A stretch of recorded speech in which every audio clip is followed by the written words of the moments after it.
Well, we're really excited to have put out over $1 million worth of breathing apparatus to all of our fire stations in Volusia County in the last month.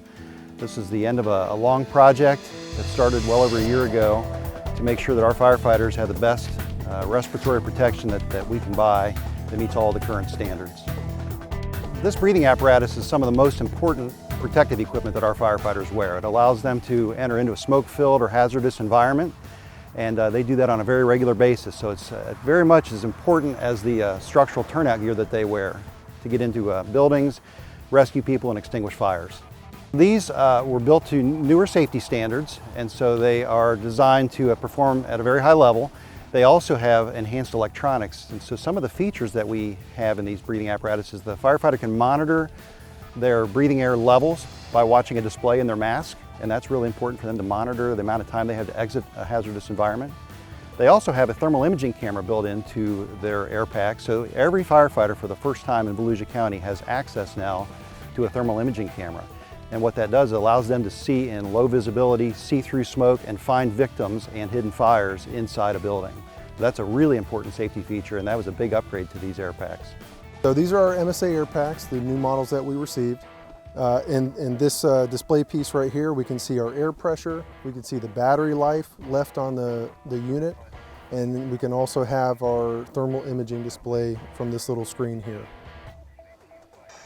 So each air pack has a thermal imaging camera built into it, and this allows us to see if there's a person inside a fire in a smoky condition.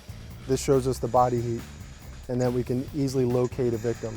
The actual camera is right here on the tip, so we can aim it as we're walking, and usually a victim will be low on the floor, so it works perfectly to be able to aim it where we're walking and where we're looking. And he's showing you that you can get low to the ground and be looking through your camera.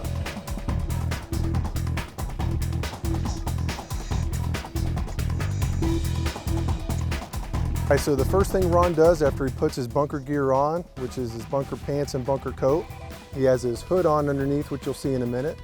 He's putting his mask on, making sure there's a tight fit, and so the air won't be released out the sides. And then he's gonna go ahead and put his hood, which helps protect you from heat in a fire.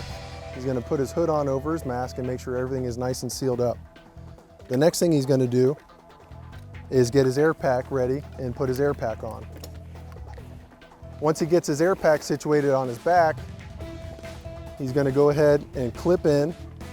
There's shoulder clips, and there's also clips for his waist. There's straps that tighten on the shoulders and the waist so that you get a good snug fit up high on your back to distribute the weight evenly. These are built so we can work longer. And now he's situated. He's ready to turn his bottle on.